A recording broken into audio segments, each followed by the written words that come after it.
Já faz um tempinho que eu tava com vontade de parar um pouco para ler mais do universo absoluto da DC, por dois motivos, e um deles se chama Lanterna Verde, que tem uns conceitos maravilhosos e eu achei criativo pra caramba, e principalmente a minha leitura de Batman Absoluto, que foi muito boa. Eu acho que eu trouxe pelo menos um vídeo nesse canal, vou trazer mais logo logo, assim que eu ler sobre o Coringa. Mas eu acabei parando um pouquinho pra ler sobre o Superman Absoluto, e cara, é muito legal. Esse Superman traz umas críticas muito interessantes e bem fáceis de entender se você tiver mais de 2 de QI, você capta muito bem as críticas, e elas não são críticas politizadas e sujas, são críticas muito legais e construtivas, na verdade. E o nosso próprio Kal-El em si é muito bom. Mas antes de babar o ovo desse quadrinho, eu gostaria de te pedir para já deixar o seu like, seu hype, seu comentário e sua inscrição, porque esse canal te entrega no mínimo 3 vídeos por semana, e se inscreve lá no nosso canal de games. Já tem vídeo e Terraria atualizou, galera. Bom, vamos lá, por onde é que eu vou começar? Vamos dar uma facilitadinha? Vou começar do começo. Tudo do universo absoluto é totalmente alterado. Todo mundo já sabe disso, todo mundo já tá ciente, já viu isso no Batman, no Lanterna Verde, Mulher Maravilha, assim por diante. E claramente aqui não seria diferente. Tua mãe sem dente. Aqui a gente tem uma origem completamente diferente do nosso Superman padrão, porque no universo padrão, o nosso Superman tem aquela história básica que todo mundo conhece. O planeta dele estava tendo colapso, estava sendo destruído, e os pais do Kal-El, os pais do Clark, mandam ele para a Terra. E aqui ele é criado por dois fazendeirinhos, um casalzinho fofo, lindo e maravilhoso. E é justamente esse casal que cria ele, que dá personalidade e caráter pro garoto. Só que aqui tudo começa de uma forma muito diferente, a começar pelo próprio planeta. O planeta de Krypton nesse universo é bem diferente, ele não é todo clarinho, com cidadezinhas aqui e ali, igual era no universo principal. Aqui ele é todo avermelhado, tanto que é o material que eles mais usam aqui, que é a Pedra do Sol, que eles usam basicamente pra tudo. A maior parte da tecnologia e dos prédios dele funcionam na base de vulcão e de magma vulcânico. Eles criam os seus próprios jardins, eles são extremamente tecnológicos, muito evoluídos. E a gente não tá vendo um planeta sendo atacado, um planeta sendo destruído ou coisa parecida. Na verdade, é um planeta super evoluído. Porém, como em tudo no universo absoluto sempre vai ter uma coisa completamente cruel e maligna, aqui a gente vai ter essa coisa que se chama sociedade. Aqui tem um bagulho que é genuinamente escroto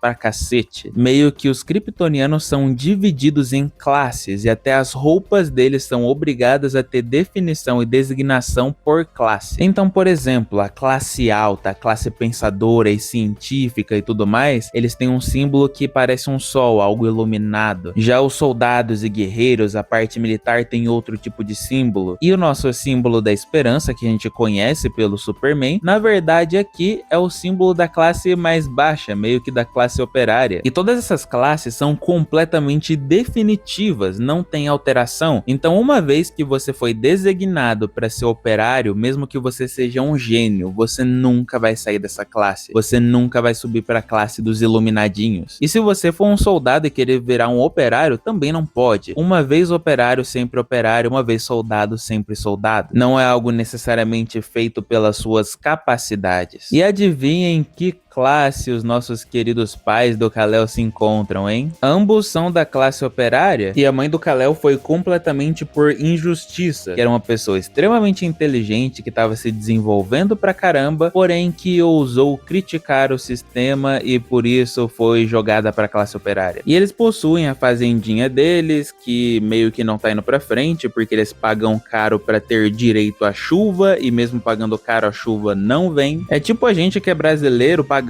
imposto para poder usar o SUS, porém quando é a nossa vez de usar, demora 427 anos para chegar a nossa vez. Para mais críticas sociais épicas, me sigam lá no Twitter. É óbvio que eu não tenho Twitter, puta que pariu, né? Rede social tóxica desalmada. E o principal ponto de diferenciação do Kal-El desse universo pro outro é que aqui ele não somente nasce no planeta de Krypton, na verdade aqui ele vive boa parte da sua infância no planeta. Então o seu caráter de modo geral foi moldado ao lado dos seus pais. E é justamente por isso que ele é uma pessoa tão protetora, uma pessoa tão dedicada, tão correta, é pelo caráter dos seus próprios pais. Então aqui, ao invés dele ter sido criado por um casalzinho simples que cuidava de uma fazendinha, aqui ele também foi criado por um casal simples que cuidava de uma fazendinha, só que eles eram alienígenas e gênios. Tão geniais que inclusive é o próprio pai do Kal-El que descobre que o planeta tá prestes a se autodestruir, porque basicamente os kryptonianos vivem de destruir o próprio planeta. Tudo que eles fazem, todo o avanço tecnológico se baseia em drenar do planeta. E o planeta basicamente começa a se destruir, vazando vários resíduos, energia e rochas verdes que a gente sabe muito bem o que é. Eu não vou contar exatamente como que acontece a destruição do planeta, como é que eles fogem, o que eles tentam fazer, porque eu acho que é spoiler demais. Mas a única coisa pertinente que eu tenho pra falar sobre isso é que é um trabalho em equipe muito bonito entre os pais do Kal-El e ele quer salvar as pessoas. Tem uma cena muito bonita em que ele meio que tá com medo dos pais dele estarem prestes a mandar ele sozinho para outro planeta, mas na verdade a bondade dos pais deles é tanta que eles querem tentar salvar todo mundo. É algo bem bonito e bem legal, mesmo que dê super errado. E não, eu não falei super como referência a ser um vídeo do Superman, isso foi sem querer. Agora saindo um pouquinho de Krypton e indo pro Kal-El. Eu até o momento só li 4 capítulos, não consegui ler tudo o que tem até o momento, então eu vou falar só sobre o que eu sei até aqui. E com certeza a parte mais importante que deve ser citada é que o Kal-El tava no Brasil, galera. Sim, é isso mesmo que você ouviu. Nessas primeiras edições, o maior inimigo do Kal-El, na verdade, era 3 caras numa moto. O Kal-El em si, em questão de personalidade, ele é um personagem, até onde eu li, fechado. Ele não é um personagem de conversar muito, até porque ele teve uma infância boazinha e bonitinha com os pais dele, porém depois ele passou por um trauma horrível. Tem um momento em que ele aparentemente queria contar sobre o seu passado, de onde ele veio para uma personagem, mas não deu certo. Então ele segue fechado, ele fala o mínimo possível e é isso. Ele fala mais com a inteligência artificial do traje dele do que com qualquer outra pessoa. E falando nisso, vamos falar do traje dele? Não só do traje, né? Vamos falar do design inteiro dele. Da mesma forma que a Mulher Maravilha recebeu um design bem mais dark, sombrio, o Batman algo bem mais agressivo, o Superman também recebeu boas alterações. Aqui ele saiu de um traje vermelho e azul, mais vívido e bonitinho, para um traje que aparentemente é todo metálico, cheio de linhas de calor. Um traje que exala na aparência dele que ele carrega energia, é como se ele estivesse vivo. E eu acho muito maneiro as mãos e os pés dele normalmente tá com aquele ar de metal superaquecido. O símbolo no peito em si não tem tanta alteração, o principal é que ele brilha, e a capa dele é maravilhosa. A capa dele é gigantesca, ela se fragmenta, ela muda de forma, ela segue de acordo com o que ele conversa, com a IA, com a vontade dele, e isso de verdade eu achei incrível, eu gostei muito, muito mesmo. Me lembrou até os esquemas da capa do Doutor Estranho. Ah, e obviamente o cabelo dele também mudou, e eu particularmente achei muito legal, talvez eu até consiga fazer isso com o meu cabelo daqui a um tempinho. Os conflitos do Superman até o momento se baseiam em bater de frente com os soldados pacificadores, que estão sendo usados e guiados pelo Brainiac, que aqui age de uma forma bem curiosa, porque ele meio que se disfarça de tecnologia e inteligência artificial, meio que dando a entender na cabeça dos humanos que ele tá ajudando, tá servindo e que ele é uma ferramenta. Mal sabem eles que são os brinquedinhos. Outra personagem que muda pra caramba é a Lois Lane aqui, ela é uma soldado, e é ela inclusive a primeira a conseguir algemar o Superman, e ela tenta prender ele, render ele de todas as formas possíveis, porém ele segue preso com ela, salvando pessoas, protegendo pessoas, e ela acaba meio que desistindo de querer prender ele e fica meio vidradona no garoto. Tanto que na hora de escrever o relatório da missão, ao invés dela descrever sobre o traje dele, os poderes que ele demonstrou, a fraqueza dele e tudo mais, ela na verdade escreve falando que ele não é uma pessoa ruim, na verdade ele tá tentando salvar outras pessoas. Então meio que ela vira uma espécie de defensora do Superman, ela fica até ressaltando o fato de que em todas as missões em que o Superman apareceu, ele nunca matou ninguém. E voltando um pouquinho pro Superman, ele basicamente tem os mesmos poderes do Superman base, tem a super força, super velocidade, resistência e tal, tem aquela visão raio-x lá toda detalhada, tem a visão de calor, sopro congelante e as habilidades do próprio traje, que meio que é a própria fortaleza da solidão dele. E algo muito curioso desse Superman, a própria Lois fala isso e a gente como leitor nota, é que esse Superman é início de carreira, então ele não sabe os limites dos seus poderes. E ele vive preocupado, ele vive conversando com a IA dele, perguntando se os soldados que ele tá enfrentando têm chance de acabar morrendo no conflito. E um paralelo bem interessante, o sopro congelante é um poder que tecnicamente não é letal. Dependendo da situação, ele pode até ser, mas no geral ele não é um poder de contenção. E esse poder o Superman controla muito bem, tanto que ele consegue mirar o sopro dele para congelar só os soldados pacificadores e não congelar a Lois. Porém, na visão de calor dele, que aqui funciona de uma forma diferente, ela é meio que em área, aqui ele não tem controle, porque é um poder agressivo, é um poder violento, é um poder que pode matar. Então, como não é algo que ele tá usando o tempo todo, não é algo que ele tem prazer em si em tá usando, ele meio que não sabe controlar. E falando em paralelos, né, obviamente tem questão de classe, questão de controle visto na Terra, né, os pacificadores controlando todo mundo, obrigando as pessoas a trabalhar e tudo mais, mas a crítica mais forte até o momento tá em Krypton, que, como eu falei no começo, é uma crítica bem simples de se pegar, mas é bem interessante, que é a questão da divisão de classes, de dividir as pessoas de forma perpétua e mudar também a forma de tratar elas. A situação social de você só dar valor para alguma pessoa e para o que ela disse se ela fizer parte da classe certa, que é uma das tretas que acontece tanto com a mãe quanto com o pai do Kal-El. Uma crítica muito válida e muito usual para os dias atuais, porque atualmente a opinião só vale se a pessoa tiver mais de X seguidores ou for da família de fulano, tiver o cargo de ciclano ou o dinheiro de Beltrano. Isso fora a crítica óbvia ao consumismo e ao descuido com o meio ambiente, com o planeta e a degradação do nosso próprio meio, né? Isso daí eu acho que eu não preciso nem explicar. Opa, você ficou até o final do vídeo. Muito obrigado por ter permanecido até aqui. A sua presença e o seu tempo aqui, a sua companhia comigo significam demais. Eu sou muito grato mesmo. E eu desejo a você um bom dia, uma boa tarde, uma boa noite. Eu não sei que horas você tá vendo esse vídeo. E no mais, fica com Deus e até a próxima.